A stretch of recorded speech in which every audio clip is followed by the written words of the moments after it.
All right. It's so nice to be with y'all today. Happy Monday. I'm sure it was a busy weekend for many of you, so I'm so excited that you've chosen to join us today to talk about building an attitude of gratitude. All right. So this is the presentation. And my name is Abby Horton. I am a registered nurse. I am a certified health and life coach, a wellbeing ambassador, and your wellness class educator. And I'm so excited to be sharing with you some information about how we can build or grow gratitude. So for many of you who are here, you may just be wanting to, think of some, good tips or strategies. For others of you, you may be actually needing to think about how you can practice gratitude and maybe feel more grateful. So for everyone who's on the call today, I'm sure there are different reasons that brought you here. And so if we don't answer your question or we don't address something or cover something in as much detail as you need, please feel free to reach out. I'll be happy to answer questions at the end, but sometimes those questions come up after you're already done for the day. So feel free to send me an email. I'll share my information and I'm happy to answer those questions for you. We're going to talk about the impact of gratitude today. We're also going to talk about how we can work to explore and develop an attitude of gratitude in our everyday lives. And then we're going to talk about specific strategies to help develop and support a gratitude practice. So I always like to talk about controlling our mindset and controlling what we can control. So I often share this graphic with people and in many of the classes that I teach because I think it's so important and so fundamental to all of the healthy lifestyle habits and changes and things that we want to make. And so when we think about gratitude, we're going to talk about some roadblocks to gratitude. And I think stress and overwhelm and busyness are probably really a lot of the common roadblocks that you face when you think about trying to be grateful, okay? And so the goal really isn't for us to be totally stress-free. It's not for us to be, 100% grateful 100% of the time. Those kinds of things aren't realistic, and it sets us up for failure when we think we have to be perfect at that kind of thing. And so the goal really is for us to change our response to the stress that we have. It's to change our response to the things that we don't necessarily feel that grateful for. And it's to really start to think about what we can control. And so we don't want to worry about what we can't control. We want to focus on the things that we can. And there are a lot of things that are within our control. And it's important that we kind of know the difference between that and what may be, something that we just don't have much control or say-so over. So our attitude, our actions, our behaviors, what we eat, what we don't eat, who we follow, who we unfollow, or even what news outlets we follow or unfollow, how we choose to react to certain things, external stimuli or external factors, the personal boundaries that we set, how we decide to speak to ourselves, how we decide to speak about others. Those are some of the things that we can control. So I like to really just get it really simple. We can control our attitude and our effort. And a lot of the other things, we really just have to rely on doing the best that we can. And so this last image is a Venn diagram, and I am always a fan of a Venn diagram. I think it helps us focus our attention where it matters. And so the things that matter and the things that we can control, where those two things overlap, that's where we really need to focus our time and our attention and our effort. Because there are a lot of things in life that matter to us that we have absolutely no control over, right? A lot of times the things that matter most are the things that we have the least amount of control over. At least I know that's true in my life. And then there are things that we can control, but sometimes those things are not things that matter in the grand scheme. And so we really want to focus on the areas where those things overlap. Does it matter? And is it important? Is it something I can control? Okay, let's focus our time and attention there. And gratitude is definitely one of those places where it does matter and we can control it. And so gratitude defined. Okay, so who has gratitude? Anyone can have gratitude, okay? And I know that sometimes feels like it's not possible, but it is, I promise. And I'll share a few little anecdotal stories just so that you kind of know my background and why I have some experience with gratitude even when it's hard. And so this is kind of the who, what, when, where, why, and how. And so who has it? Anyone can have gratitude. You just have to cultivate it. And then what is it? Gratitude is defined as the quality of being thankful and grateful. It is a readiness to show appreciation for and return kindness to someone. So when does it happen? So I want you to think about this in your life. And if you have, your phone with your notes app or maybe a piece of paper, jot down when you often find yourself feeling grateful, right? Is it around a holiday like we had yesterday with Mother's Day? Is it around your birthday when you get a lot of, presents and a lot of shout outs on your birthday? Is it around Thanksgiving, when we are supposed to kind of feel grateful, right? Supposed to in air quotes. And then where does it happen for you? Are you normally at work? Are you normally at home? Are you normally in a group? Are you normally alone? When do you usually feel and where do you usually feel grateful? And I think that's important for us to know that about ourselves. And you'll probably notice a pattern, and that pattern is important. And then why does it happen? Why do you usually feel grateful? And this really ties into the love languages. I don't know if y'all have ever taken the test or explored that, but the love languages, when you're thinking about, gift giving and acts of service and quality time and physical touch and words of affirmation, those are all love languages. And a lot of times when we feel most grateful, it's when our love language is being met. So for me, my love languages, and you can have a couple, but my primary love languages are service and words of affirmation. And so when someone is telling me I'm doing a good job, or when someone is trying to help me be successful or help me, in something at home, maybe it's filling my car up with gas, I'm going to feel really grateful and thankful when people are doing that for me, because those are my love languages. So that's really important to think about too, because we often show love and appreciation and thankfulness and gratefulness in the ways that we like to receive it. Okay. So for example, my spouse does not enjoy words of affirmation. So if I were to give him words of affirmation, that is not his love language. He doesn't necessarily, feel the most gratitude toward that, because that's not how he feels loved and appreciated the most. And so I want you to think about when you feel the most grateful, how you feel, why it happens, where are you? Those are the kinds of things that are going to help you notice a pattern. Because a lot of times when we think about conflicts or stress or we're feeling overwhelmed, a lot of times it's because we're just not really very self-aware or self-reflective about what's going on in our lives. And those are going to be some roadblocks that we talk about later on in the presentation. So how do you express that you feel grateful? For me, growing up, I was always required to write thank you notes. I don't know if you were required to do that, but I was. And I actually fell in love with the art of writing thank you notes. So I have thank you notes at home. I have thank you notes here in my office on campus. I have thank you notes even in my car in case I need to give a thank you note and I'm not at home or work. And so for me, I often need to write out what I'm thinking for it to be a little more eloquent and to really express what I'm wanting to express. And so a lot of times I'll send a thank you note or a text message or an email telling someone I really appreciate them and I'm really grateful for them.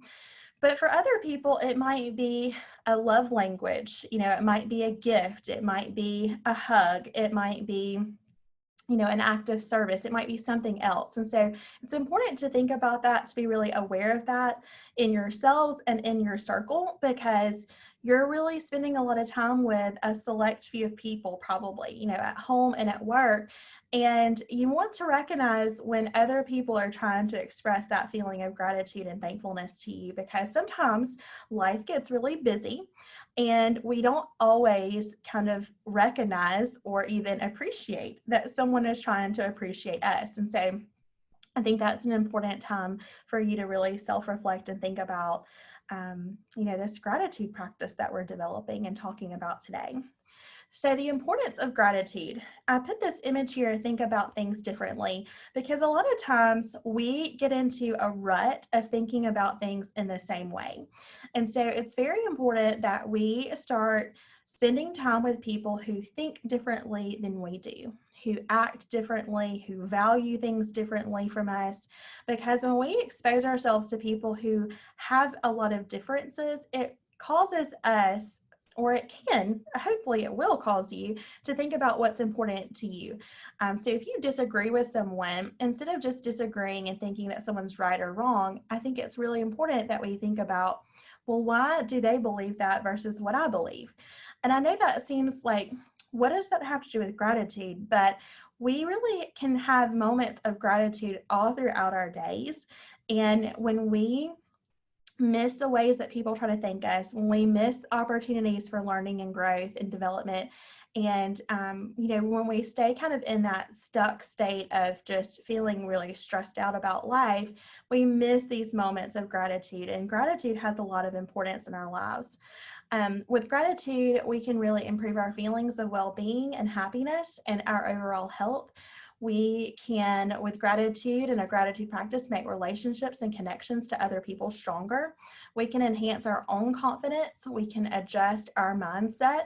We can highlight our strengths and the strengths of others, and we can really heal ourselves. And I think that's an important component because a lot of us are in need of some healing. So anyway, I think it's just important that we're, noticing the importance of gratitude and really starting to be more aware of ourselves and our own needs.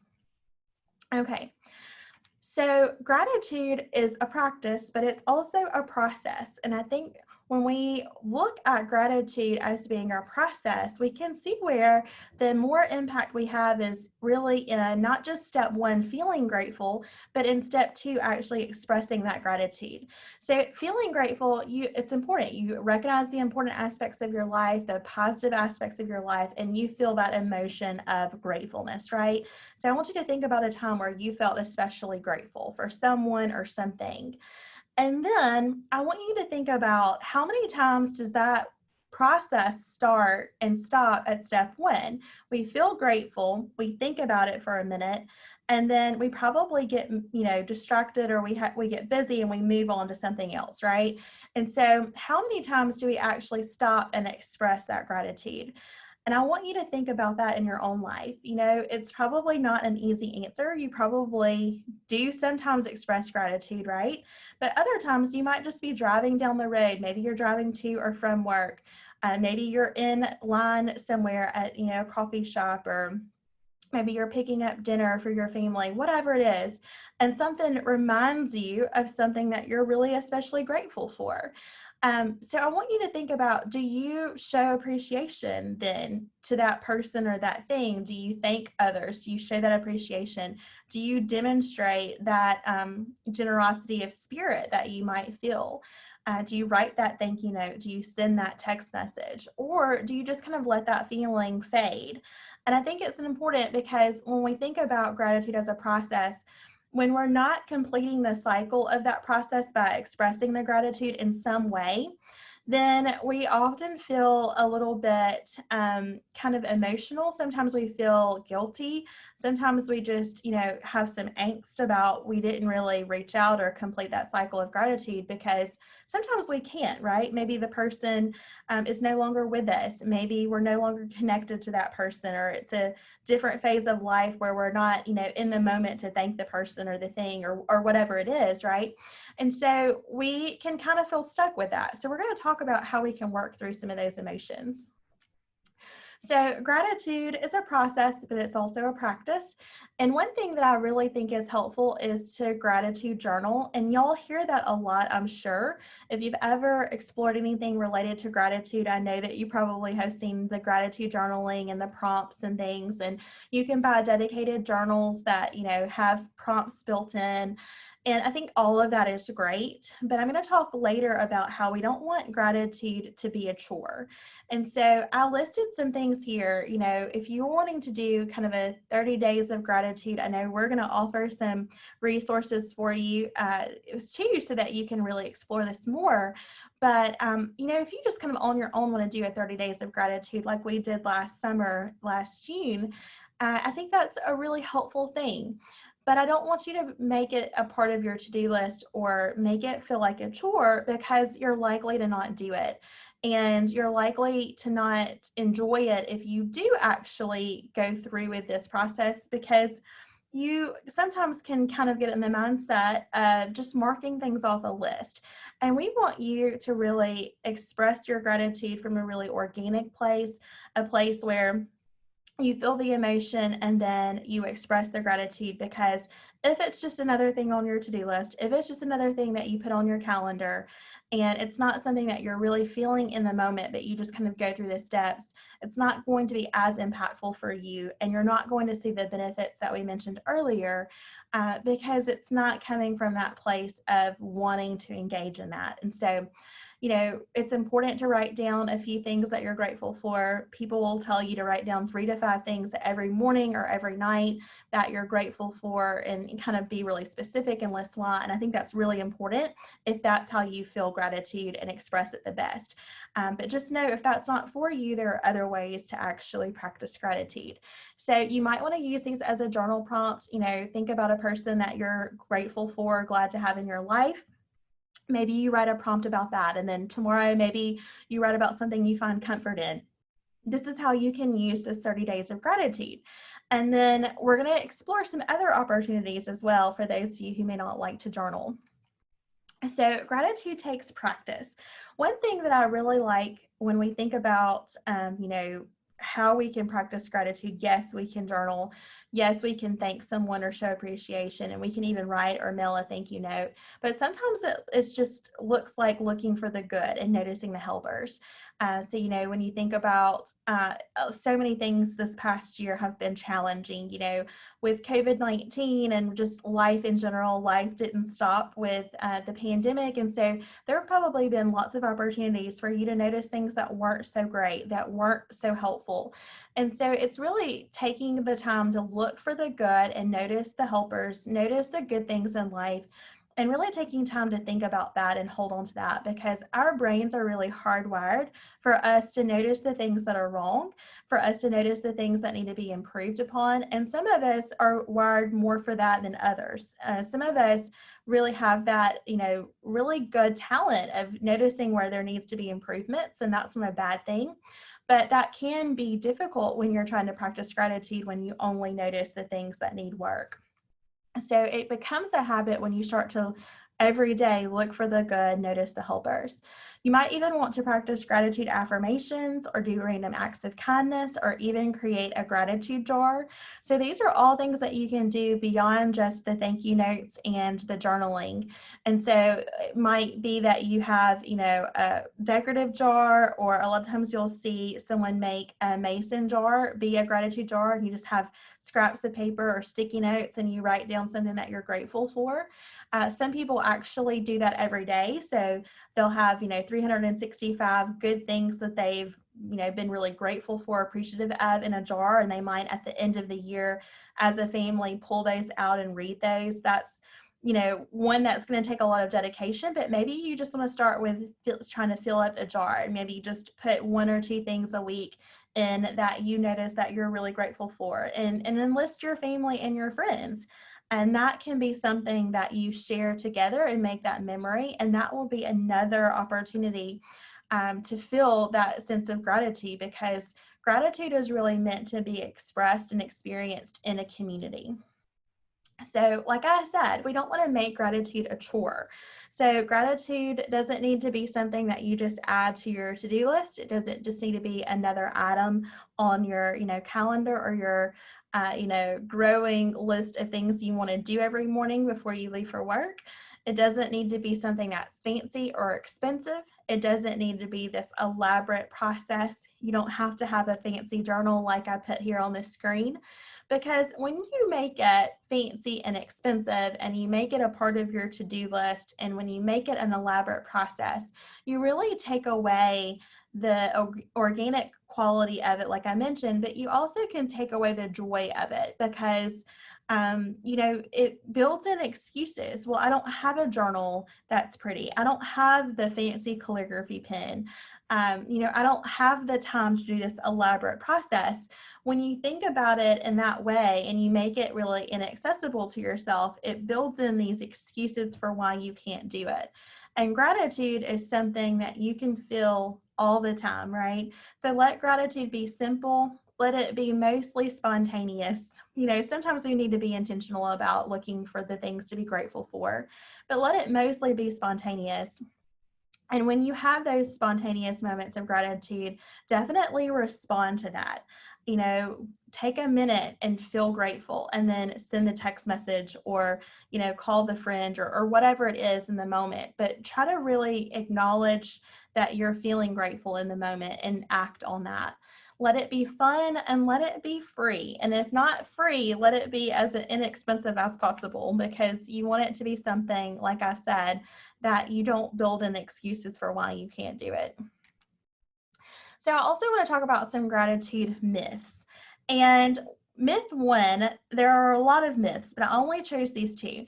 Gratitude is just a naive form of positive thinking. And my other favorite myth is that myth two, gratitude is not possible or appropriate in the midst of adversity or suffering. So I want to take a few minutes to talk about this. Spend a little bit longer on this slide, because I think sometimes we let ourselves build up these reasons for why we can't do something and why someone else can, or why it's easier for someone else. And for me, when I was growing up, I always heard my mom and grandmother and important people in my life say that happiness is a choice. And happiness and gratitude are not synonymous. They're not the same. They're not the same feeling or the same experience. But I think having gratitude and having a gratitude practice can help you with your happiness. And I think that there are some people who are naturally pretty happy who maybe don't express gratitude. But I do think that there's an important relationship there between the two. And so, naive form of positive thinking, that's not what I think of with gratitude, but I think that's probably a really popular myth for most people, that kind of goes hand in hand with this: gratitude is not possible or appropriate in the midst of adversity or suffering. And over the last year, I think this is a really appropriate myth to talk about, because a lot of people, even if it's not us personally, have had a lot of trials and struggles and difficulties this past year. And it can feel hard if we aren't the person directly experiencing that grief or suffering or adversity. It can feel hard for us when we see loved ones going through difficult times to feel grateful, because we sometimes think that that negates their experience, or maybe even negates our own experience, right? That if I'm going through a difficult season of life, that if I express gratitude, that that's somehow betrayal to the ones we love, or even to ourselves, when we know that all things are not 100% perfect, right? And that's the human experience. We're not going to have perfection. We're not going to have a completely amazing 100% all the time, everything's perfect life. That's just not attainable or even reasonable to expect. But sometimes we think that it is, right? Especially in the age of social media, where everything can be a highlight reel and where everything feels like it is perfect. It's perfectly cultivated, it's perfectly filtered, and we only see the highlights of people's lives. That can really lead to a lot of mental health challenges and a lot of burnout when we feel like that's not our experience. And we really know instinctively that that's probably not their experience either, but we let ourselves think that it is. So we see the perfect vacations, the perfect photos posted on Instagram or Facebook. We see all of the, wonderful, highlight reels of people's social media feeds, and even people that we know in real life. We know that their life is not perfect, but we only see kind of that perfect cultivated feed, and that can really impact us negatively. So it's important that we put boundaries around social media, and it's important that we put boundaries around the way that we think about different things. And so if we find ourselves feeling negative, which most Facebook users who've been polled say that they feel more negative in terms of their mindset and feel more depressed or down after leaving the Facebook app than they did when they went on Facebook to surf. And so I think that's important to note, because even if we're not someone who uses Facebook or social media a lot, it still impacts our experience. And it impacts our experience because it impacts everyone else's experience who is on social media a lot. And so I would just like to, point out that gratitude isn't just this naive form of positive thinking. It's really intentional, and it's looking at things with a different lens and a different perspective. So you can have a hard moment and you can still be grateful for the lesson it taught you. You can still have adversity and suffering, and you can still be really grateful that, and then, fill in the blank. Maybe you're grateful that if you've lost someone that you loved, maybe you're grateful that you had that relationship and that it was important to you, and it's so important to you that it does cause this feeling of sadness and grief. Or maybe you're feeling really grateful that your child has been, elected to something, or maybe it's a sport, but you're not feeling so great about the schedule, but you're still grateful that they have the opportunity, right? There are lots of different ways to think about gratitude, but it's okay for you to have adversity and suffering and still have happiness and still have gratitude for the situation. And just remember that gratitude has to be an intentional practice, because most of us don't just wake up with our, kind of default setting being gratitude. We really have to work at it. So if you see someone who think, that gratitude just looks easy for them, they're probably really having to work at it, and they just haven't shared that with you before. You haven't asked them that question before. So some roadblocks to gratitude. Again, I mentioned this at the beginning, but stress, feeling overwhelmed, life circumstances certainly can be roadblocks. External factors, our mindset certainly can challenge us when it comes to gratitude. And then our baseline personality and just childhood experiences, how were we kind of raised and parented to think about obstacles and challenges?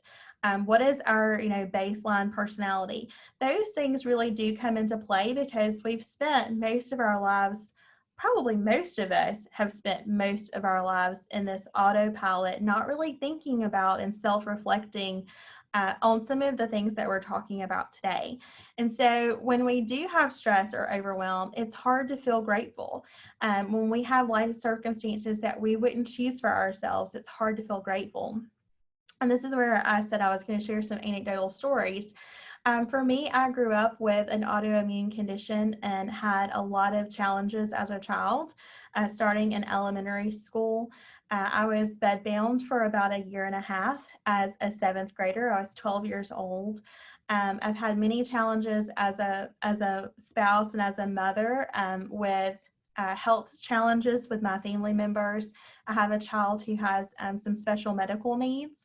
And that has been a huge part of my journey as an adult and as a mother. And so while, we're not sharing a lot of details about that, I think it's important with this type of talk and with this type of content for you to know that the person who's telling you that gratitude is a practice and it's a process, and that you can still manage to be grateful even when life happens to you.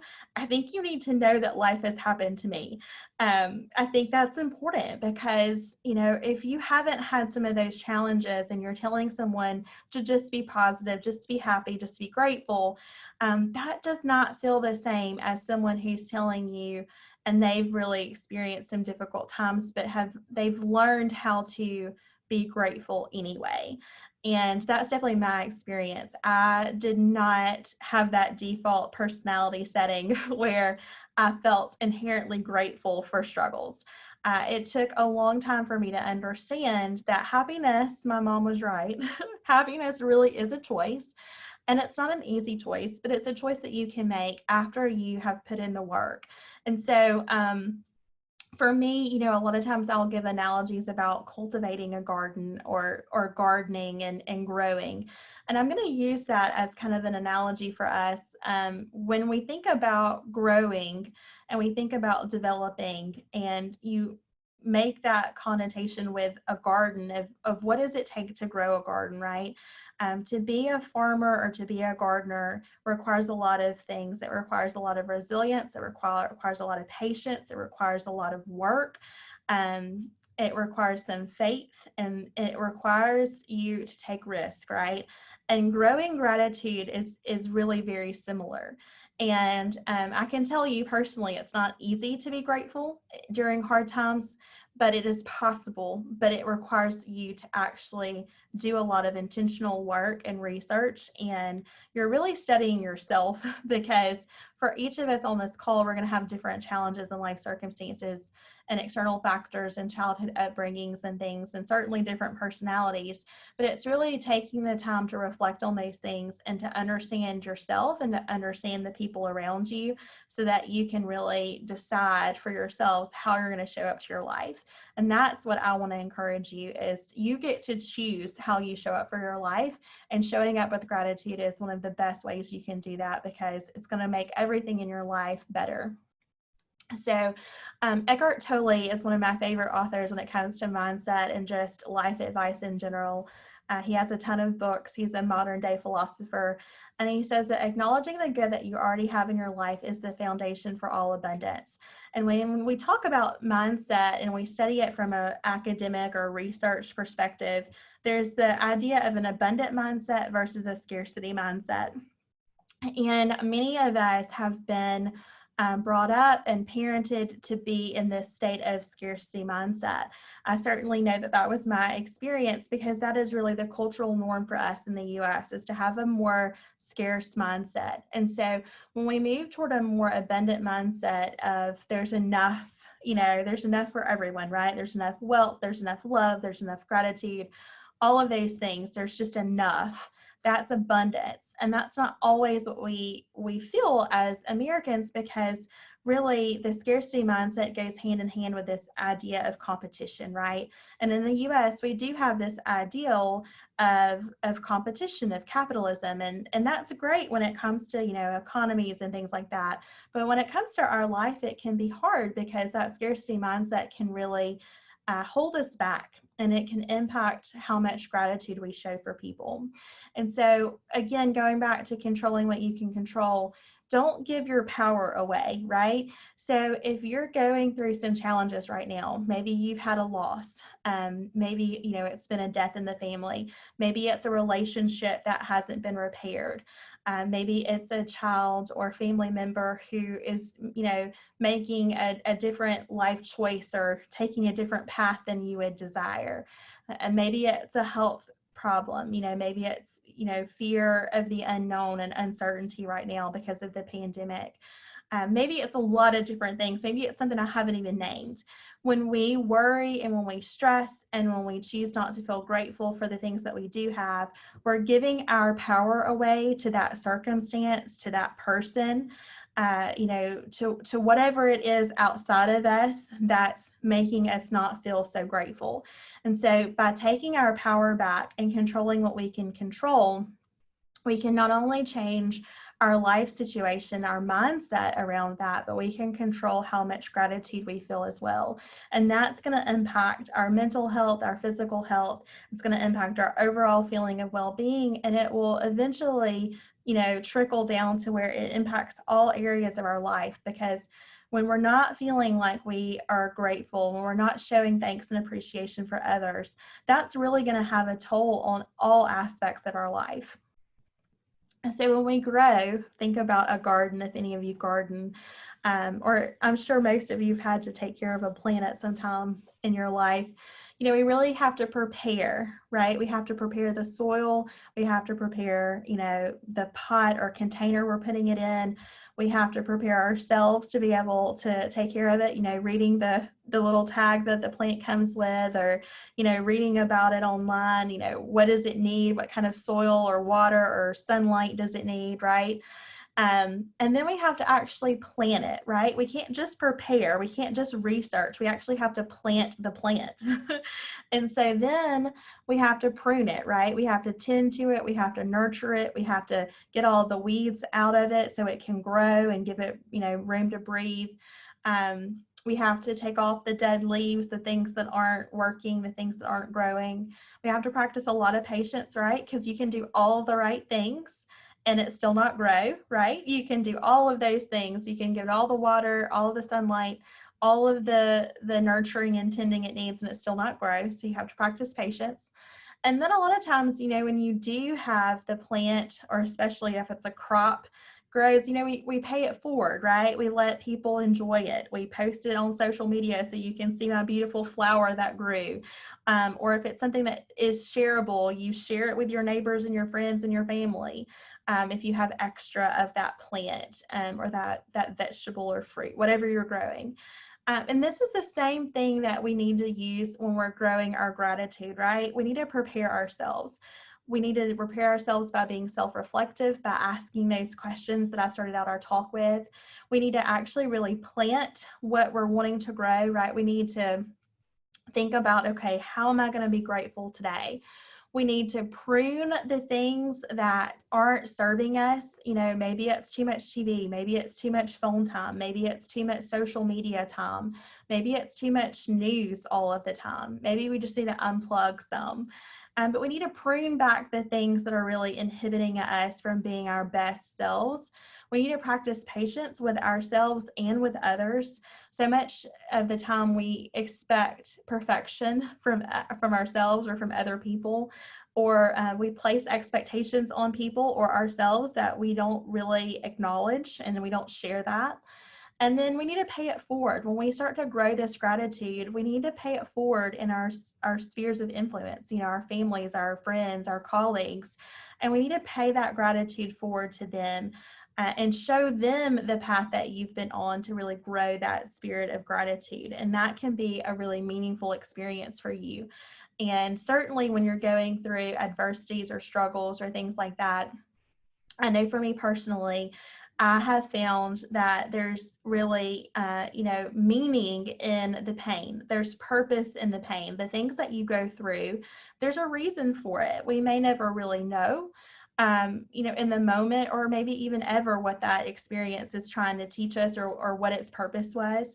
But hopefully you'll get to see glimpses of why you've experienced what you've experienced, and you'll be able to help others. And so let your story, let your experience, let your journey really be something that can help other people around you. And that can give you a sense of purpose when you might be going through some of those difficult challenges and things. So gratitude really can change everything if you let it. And that's what I would add to this graphic. If you let it change you and change everything, gratitude can change everything in your life. So some recommended reading, there are a couple of different options that I would start with. I think Choosing Gratitude, Learning to Love the Life You Have is a really great book that you certainly could enjoy and really get a lot out of. The other book I would say is The Little Book of Gratitude, and I actually have it, and it is a tiny little book, and it is a great little kind of introduction to what gratitude is, because so many times, like we said, it's that feeling of always having to be positive. It goes back to myth one, like positive, Pollyanna, that mindset of everything's great. And we're not really talking about gratitude as this kind of notion of toxic positivity where, we just kind of gloss over everything and everything is fine. But we really want to think about cultivating this attitude or building this attitude of gratitude. And this is a really practical book that will help with that. And then Choosing Gratitude, Your Journey to Joy. And I think, again, when we decide that we want to be happy or that we want to be filled with joy, it really is a choice, and it can start with gratitude practice. So we have a Move Spring Challenge that's going to run May 12th through May 25th, and we'd love for you to join. I have some more information on the next slide. And this is a program where you can use your MoveSpring app and you can follow these instructions. Feel free to screenshot this, but there's going to be more information, and I'm sure you can refer to the newsletter for the month of May. And so what you can do is you can actually join this 14-day challenge, and there's a lot of activities that you can do. Certainly you can walk, you can log your activities, and just really have a reset for the month of May as we're kind of going into the summer, and it's kind of a natural time to reflect. This would be a really great challenge to kickstart your gratitude practice. So I also included some other resources for you. Again, I've talked a lot about mindset. Eckhart Tolle and Carol DeWitt are two of the leading really researchers and experts in the U.S. on mindset. Carol Dweck is a clinical psychologist that has spent most of her career talking and researching, this mindset kind of challenge that we have where we think about scarcity and abundance and how we can really impact our mindset. So this is about a 10 or 11 minute TED Talk on the power of believing that you can improve. And I think that is a really, really helpful talk to just kickstart any work that you want to do around mindset. And then again, because we've talked a lot about stress, I'm sure we've all had a lot of stress this year.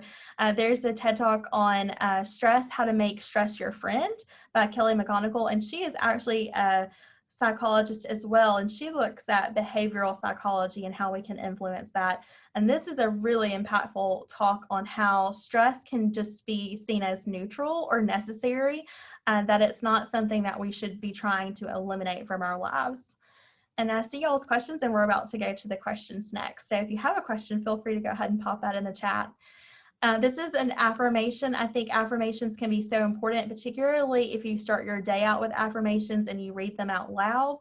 So this says, I am grateful. Gratitude is a prerequisite to happiness. When what I have now is enough, it becomes more than enough, and I open myself up to receive more. I'm grateful for the ups and downs. Everything has contributed to who I am. Today, I express gratitude for it all. I think that's a really powerful affirmation, and there are many more available online. If you do a quick gratitude affirmation search, you will see a ton. And even probably more impactful, once you get some inspiration, create your own, because the more personalized you can make this experience, the more likely you are to stick with it and see the benefits from it. And then there's also some other gratitude prompts here. What do you love? What makes you smile? What do you like? These are the kinds of things that we used to do as kids all the time, right? We would write these journal prompts in elementary school. And for whatever reason, we kind of abandon that when we get older. But it's just as important now, because I would imagine you're probably different than you were last year. You probably have grown and changed in ways that you haven't even realized. I'm sure you're probably different than you were 5 years ago or 10 years ago. And so we're always learning, we're always growing, we're always becoming a different version of ourselves. And staying in touch with that person is so important to your overall experience. It really will improve your attitude, your mood, your overall well-being, and your outlook on life when you really know yourself better and kind of know what is important to you. So we would love for you to follow us on our social media channels. And please feel free to check out these resources that are available to you. We do archive these talks, and so this will be available on our wellness.ua.edu website. And I've left a lot of time for us to talk about questions and have some answers. And so this last slide here just has information on our health coaching and life coaching, which is available if you would like either of those services. It's free to you as an employee of the University of Alabama. Just send me an email here at abby.horton@ua.edu, and I'll be happy to work with you, and we can talk about what all of this program entails. We also have lots of great resources here for you on our website, and we would love to be of service to you if we can help in any way. So please feel free to reach out. So I'm going to go to the question and answer. Okay, not a question, but this may be helpful for some to get started. So they've copied and pasted a book. Thank you for being transparent as I'm sharing about gratitude. Do you initially personally have trouble differentiating between happy and gratitude? Yes. So for me, I think happiness is something that you just feel kind of in the moment when you're watching a funny video or you see a meme and, just kind of everyday, very casual moments of happiness. I think it's pretty easy to be happy in those moments because we're just experiencing just some moments of joy, right? And then people will actually differentiate between happiness and joy, because happiness, people will define it as being conditional. So I'm happy because that show was funny. I'm happy because something I wanted worked out. I got the job, I applied for, or a friend took me to lunch, or, a student, gave me a compliment, or, whatever it is, right? So happiness can be kind of seen as conditional. A lot of people will define happiness in that way. But joy and gratitude come more from a place of really balance.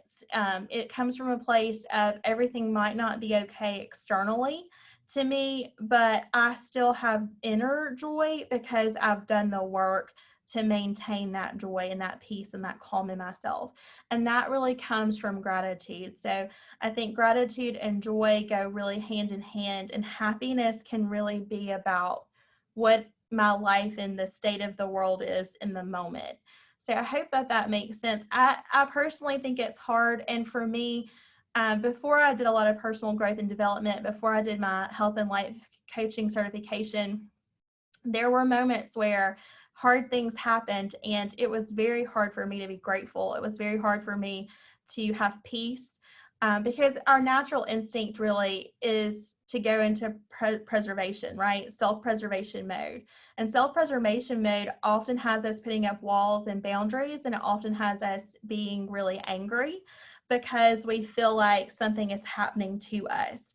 And so anger and boundaries and walls and closing ourselves off to, experiences that are unpleasant is really a very primal, very second nature response. So the reason I say it takes a lot of cultivation to overcome and practice gratitude is because it's not our natural instinct to be grateful for hard things. Our natural, inclination is to kind of fight against it and to resist it as a protective mechanism. So you just have to love yourself into a moment of allowing you to tell yourself that you're safe, right? And for some people, they need to hear that. When things happen in the world, and certainly we've mentioned the pandemic, but there have been lots of other things going on in our world that have been very upsetting. And we sometimes don't feel safe to feel happy, to feel grateful, to feel joy. And so sometimes you just have to tell yourself, Abby, it's okay. You're safe. It's okay for you to feel. And then whatever you're feeling, just name it. And then that will help you do some of that work. I hope that helps. Okay, I'm going to go to the chat and answer some more questions. All right. Yes, we've got your attendance, so please don't worry about that. I know that's a concern to make sure you get your credit. All right. Let's see. I don't see other questions, but I'm happy to answer any if you have them. And I'll just keep kind of talking through while we monitor that. For me, I left more time in this presentation than I typically do because I think it's hard to talk about gratitude. For me, this is one of the hardest presentations for me to prepare for wellbeing, and probably the most uncomfortable because it takes a level of vulnerability to talk about gratitude in the midst of what can be a difficult time. And I know for y'all, there are very many of you who probably are having difficult times and experiences. And I think it's so important that you give yourself grace with that and that you don't let yourself become overwhelmed by it. And don't give into the should mentality of I should be grateful or I should be happy or I should be over this by now. Anytime you start to say should, check yourself, because a lot of times it's going to be something that's not helpful and it's going to be something that's not overly positive for yourself. So you don't ever want to guilt or shame yourself into gratitude.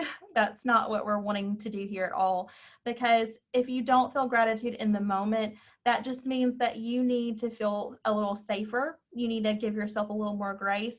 Maybe you need some rest. Maybe you need to make a change, but that doesn't mean that there's something wrong. It just means you have more exploration to do. And so don't guilt yourself or shame yourself into trying to be a more grateful person or a more joyful person. The human experience is all emotions. It's anger, it's sadness, it's joy, it's happiness, it's gratefulness. It's frustration. We've probably all felt frustrated this past year. It's all of those things. And we only really tell people that it's okay to be happy. And so just know that, you want to be happy and you want to be grateful, but it's okay if you feel angry today. It's okay if yesterday on Mother's Day you felt sad. Maybe you felt like you were grieving. That's okay. because it's a real emotion and you should honor how you feel, not how you think you should feel or how other people should tell you to feel. Thank you, George. Where do you think that comes from? I think the should mentality comes from cultural norms and expectations. We have normalized, at least in the US and probably the Western world, we've normalized that we should do these things. And if you do this magic formula, then you're going to be successful or you're going to be happy. And so we like to quantify things. And if we tell you that you should do X, Y, and Z, and here's the magic formula, then it should work for everyone. And so I think it comes from that success mindset and that competition mindset of how we should be feeling. And so I definitely think it's a cultural norm that we can push back against and change. And I hope we do. But that's just my personal opinion. Certainly, I'm sure there are other opinions out there, but that's my experience. Thank y'all for all of the feedback in the chat.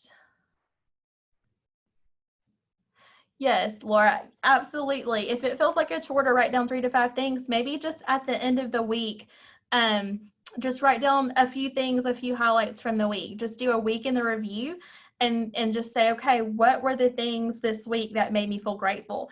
So whether it's a sticky note or maybe in your calendar, if you don't think you'll remember from Monday to Sunday what was helpful or exciting about that week, just write down 1 or 2 things a day or write it down as you think about it. Put it in your notes app on your phone, and then just go back and kind of review that at the end of the week, maybe Sunday night, review that.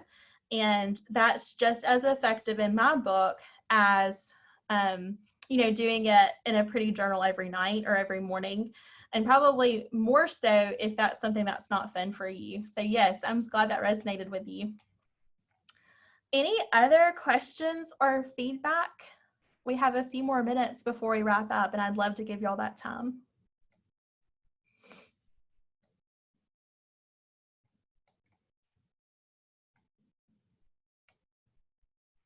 All right. Well, as you start to think about how you want to incorporate gratitude and a gratitude practice into your life, again, it's not something that you're going to do in a 30-day challenge. It's not something that is going to become an automatic habit for you after, one webinar or reading one book. Just remember that it's a lifestyle. It's a choice that you have to make every day. And it's something that comes with experience. So you really have to have the moment of not wanting to be grateful and overcoming it to build that into a practice. So if, your life is going really well and it's easy to be grateful, it's easy to be thankful, that's not the true test of whether you've done the work to have a gratitude practice. The work comes when you're having adversity and you're having challenges and you're not feeling overly grateful or happy in the moment. And you can pause and you can say, you know what? This is hard, but I'm still grateful because, and you can name why you're grateful. That's the true test of whether you've worked on this gratitude practice. And so I hope that serves as encouragement to you because for me, this was a years-long process. This was not a 30-day challenge or a short book read or a webinar. And I did a lot of book reading, I did a lot of webinars, I did a lot of 30-day challenges. And it was really applying it in the hard times that helped me develop that attitude of gratitude.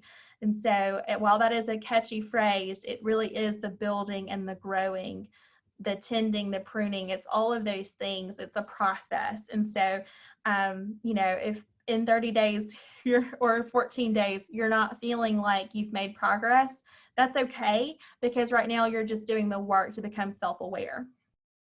And that's all you can ask yourself right now. So, just reading the question in the box. Just 1 second. Yes, for those of you who feel overwhelmed with doing a lot of journaling or writing, there's definitely lots of workarounds. So this is what someone in the question and answer is saying. So if you have any questions or need any workarounds or suggestions or things and I haven't addressed it, definitely feel free to put it in the chat or reach out, and I'll be happy to give you more personalized feedback, because a lot of people do say that journaling is not something that they enjoy. And so don't let that be a hindrance, because journaling could just be bullet points that you put in your notes app. It doesn't have to be a true journal or writing out long paragraphs. So don't let that be a hindrance if that's something you don't enjoy. Thanks, Jen, for mentioning that. All right. Well, not seeing any other questions, we'll go ahead and wrap it for the day. Thank you all so much for being here. I hope this was helpful. And, again, lots of grace, and just continue to make the next best choice, right? That's all we can do, and that's all we can expect from ourselves. So I hope this was helpful. Y'all have a great rest of your day.